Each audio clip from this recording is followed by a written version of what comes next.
Article 5, Question 5, Prima Pars, St. Thomas Aquinas, Summa Theologica. So this article, it asks whether the essence of goodness consists in mode, species, and order. Let's do objection 1. It seems that the essence of goodness does not consist in mode, species, and order. For goodness and being differ logically, but mode, species, and order seem to belong to the nature of being.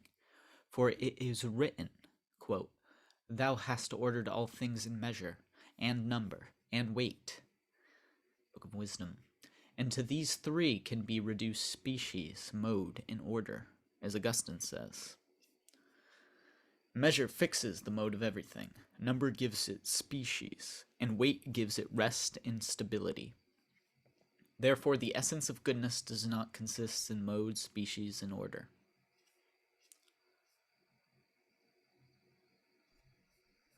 Thomas's reply to objection 1. These three only follow upon being, so far as it is perfect, and according to this perfection, it is good. Is it good? Objection 2. Further, mode, species, and order are themselves good. Therefore, if the essence of goodness consists in mode, species, and order, then every mode must have its own mode, species, and order.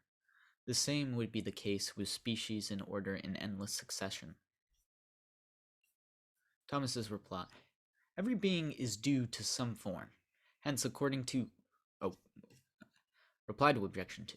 Mode, species, and order are said to be good, and to be beings, not as though they themselves were subsistences, but because it is through them that other things are both beings and good. Hence, they have no need of other things whereby they are good, for they are spoken of as good, not as though formerly constituted so by something else, but as formerly constituting others good. Thus, whiteness is not said to be a being, as though it were by anything else, but because by it something else has accidental being, as an object that is white. Objection 3. Further, evil is the privation of mode, species, and order, but evil is not the total absence of goodness. Therefore, the essence of goodness does not consist in mode, species, and order. Thomas's reply. Every being is due to some form. Hence, according to every being of a thing is its mode, species, and order.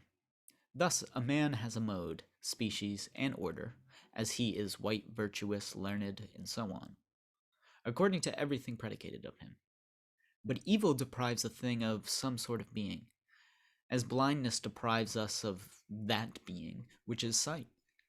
Yet it does not destroy every mode, species, and order, but only such as follow upon the being of sight.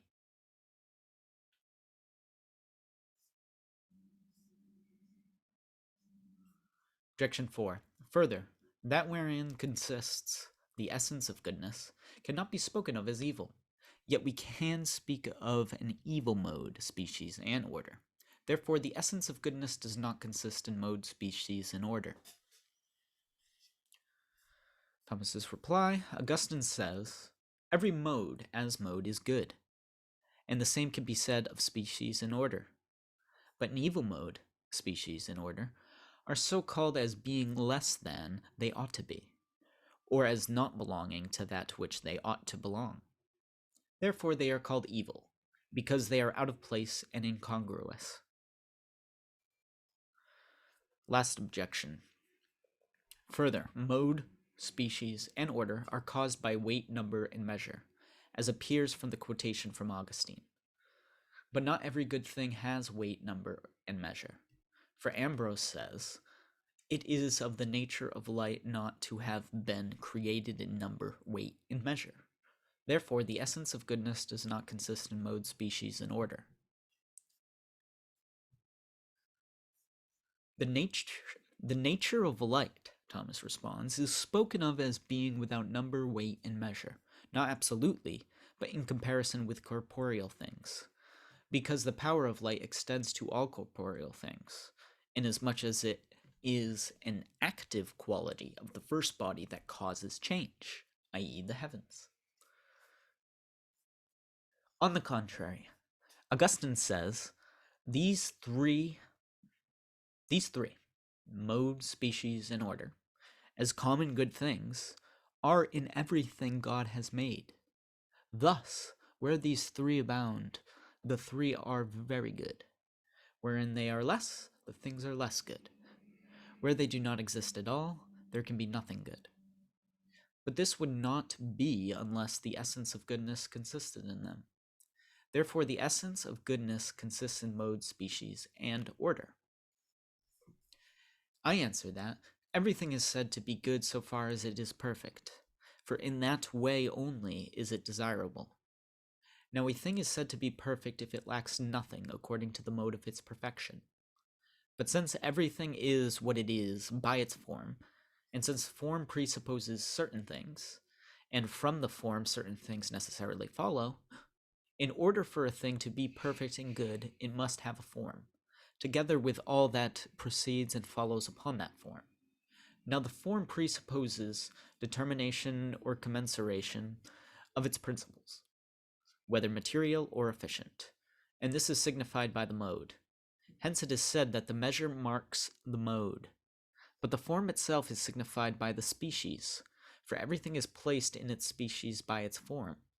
Hence the number is said to give the species, for definitions signifying species are like numbers, according to the philosopher.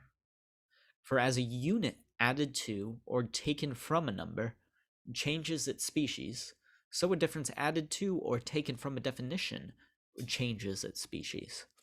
Further, upon the form follows an inclination to the end, or to an action, or something of the sort. For everything, in so far as it is in act, acts and tends towards that which is in accordance with its form, and this belongs to weight and order. Hence, the essence of goodness, so far as it consists in perfection, consists also in mode, species, and order. That is Article 5, Question 5 of the Prima Pars. So, the essence of goodness does consist in mode, species, and order.